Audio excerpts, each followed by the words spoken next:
In this question, there are two charged copper spheres, A and B, identical size.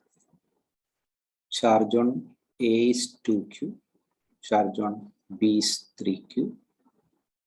The force between them is repulsion, means they are identical charges, identical in the sense not magnitude wise, like charges basically. Both can be either positive or both can be negative. The repulsive force is F when they are placed at a distance B. Now, a third identical uncharged sphere, C, is first brought in contact with A, so that some sharing of charge will take place.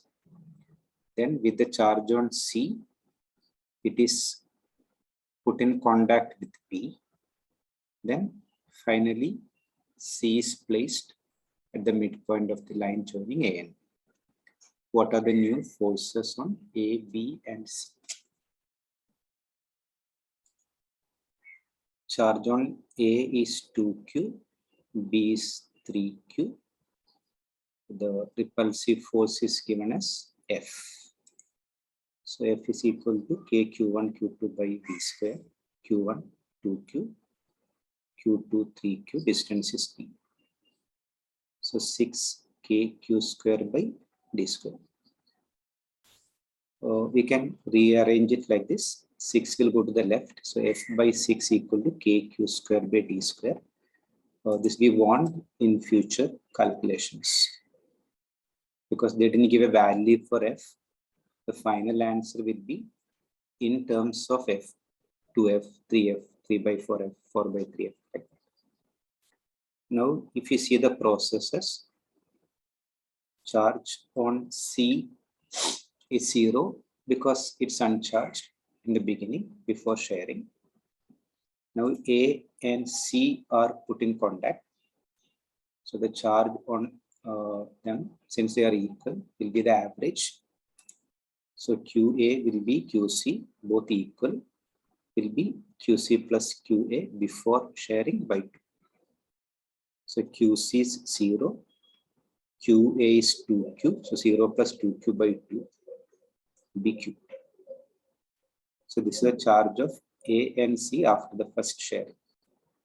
Now with this charge Q, C is going to B. So second sharing of C with B. Now C and B will be of equal charge. That will be average of their charges. So QC is already Q. QB is 3Q.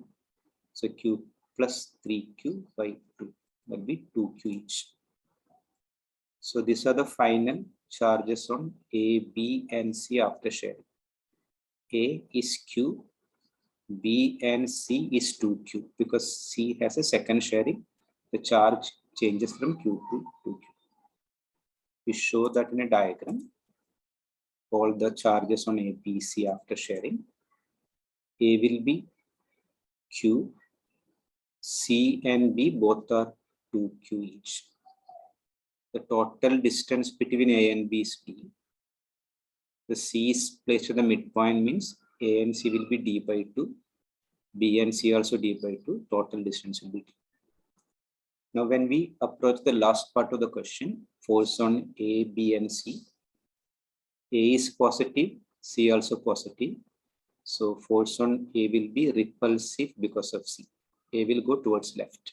Force on A due to C. Similarly, B and A also positive. So B also repel A to the left. So force on A due to B also towards left. Force on A due to C also towards left. Now, if we check B, B also repelled by C. B is again repelled by A. So both force on B due to C and force on B due to A both are repulsive on B towards right. But for the third one, the midpoint, C is repelled by A towards right. So force on C because of A is towards right, repulsion. Force on C due to B is repulsion, but that will be towards left. So these both are along minus I cap. This both are along plus I cap. Here C due to A will be I cap. C due to B will be minus I cap. So we can find one by one. The force on A will be force on A due to B plus force on A due to C. Between A and B will be K. Q1 is Q. Q2 is 2Q. The distance is D square. Between A and C, the charges are Q and 2Q. The distance is D by 2. Both are along minus I cap. So K Q into 2Q by D square minus I cap. AC Q into 2Q by D by 2 the whole square minus I cap. So this D by 2 the whole square become D square by 4. 4 will go to the top, 8 will come. So if you take common factors out, K Q square by D square is common. So here 1 2 will be left. Here 1 2 into 4 8 will be left. Both along minus I cap. So 2 plus 8 will be 10. We already calculated KQ square by D square as F by 6.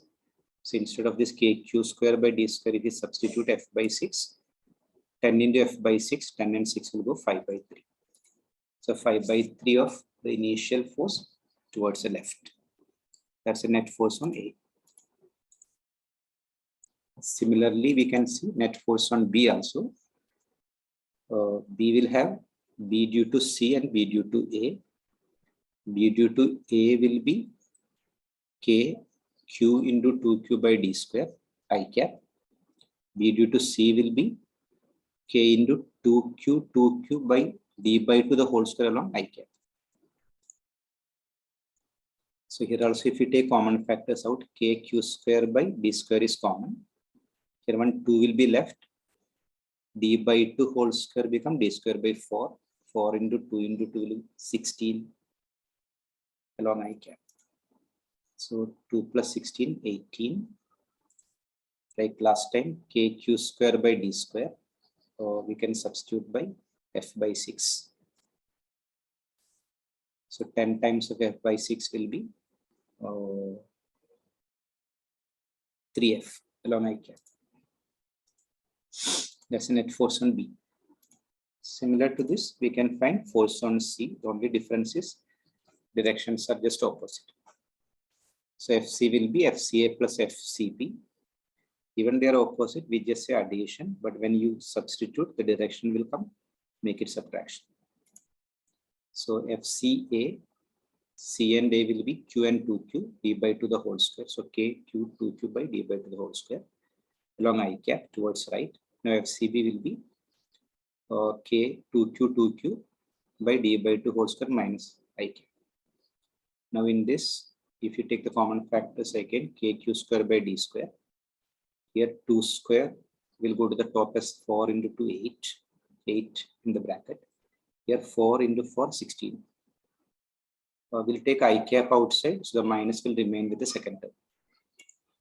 So KQ square by D square, 8 minus 16. Minus 8 KQ square by D square along I cap. For a vector, negative sign only means directions. We can give the negative to the I cap, to be minus I cap. Now, we can substitute again KQ square by D square as F by 6. So, 8 and 6 will go 4 by 3F. That's a final answer. Every case, in the first, second, third step, it comes capital Q instead of small q. So, this will be a small q term.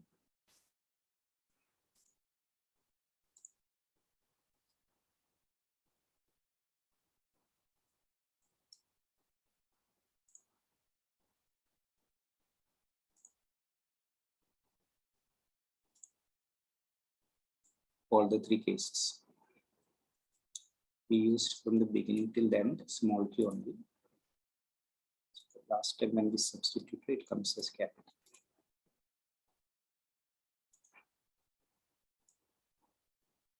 Basic thing, find individual forces, see the directions, and find the total as well.